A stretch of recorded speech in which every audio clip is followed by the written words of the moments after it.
হেই beautiful people's, আবার আমরা ফিরে আসলাম দ্বিতীয় দিনে।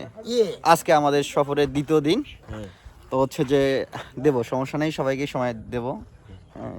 আজকে হচ্ছে যে আমরা এই দ্বিতীয় দিনে অনেক সুন্দর একটি জায়গায় চলে এসেছি। কেবল আমাদের এদের জন্য সকাল, আমাদের জন্য একটু মধ্যরাত, তবুও একটু অ্যাডজাস্ট করে নিয়েছি আজকে। তোমরা কি কানা? আচ্ছা, যে আমরা হিসেবে এখন মধ্যরাত মনে হয়। আমরা ধনী মানুষ তো আমরা দেরি ঘুম থেকে উঠি, এখন আমরা মূলত এখন আমরা ঘুমাই। হ্যাঁ, এমন ধনী মানুষ তুমি যে তোমার সকাল 8টার সময় তোমার মনে হয় তো হচ্ছে যে হ্যাঁ, অনেক সুন্দর একটি জায়গা আমি দেখাতে যাই আজকে। অসংখ্য ধন্যবাদ কালকে থেকে সঙ্গে থাকার জন্য। ঠিক আছে, এখন এই যে আমরা যে জায়গাটা আসছি, এটা হচ্ছে যে তেঁতুলিয়া বাজার থেকে একটু দূরে অনেক সুন্দর একটি জায়গা। এটা পুরাই চা বাগান, আমি দেখানোর চেষ্টা করতেছি। পিছনে আমার হচ্ছে একটা নদী, অনেক সুন্দর একটি, নদীগুলো ভুল হবে, এটা একটি হচ্ছে অনেক বড় পুকুর। তো হচ্ছে যে এখানে আমাদের সাথে আছে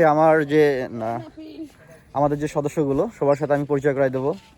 ঠিক আছে, এই যে this is Lovlu Islam, hi দাও, দিস ইজ রেমন।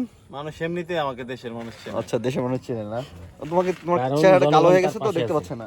এই যে এখানে আরেকজন আছে আমাদের ছোট ভাই, হ্যাঁ, সে এখন ছবি তুলতে ব্যস্ত। তবে একটু হাই করে দাও আস্তে করে, গুড। এখানে আছে আমাদের বাবলু সাহেব। তো যাই হোক, কেমন লাগতেছে আজকে এখানে ঘুরে? এখানে সেলিম সাহেব আমাদেরকে কাঞ্চনজঙ্ঘা দেখাতে নিয়ে এসে, নষ্ট করিস না এটা, কাঞ্চনজঙ্ঘা কিছুই নেই না আছে, আমরা কিছুক্ষণ পরে দেখতে যাব, মানে একটু রাত তো, একটু সকাল হলেই আমরা দেখতে যাব।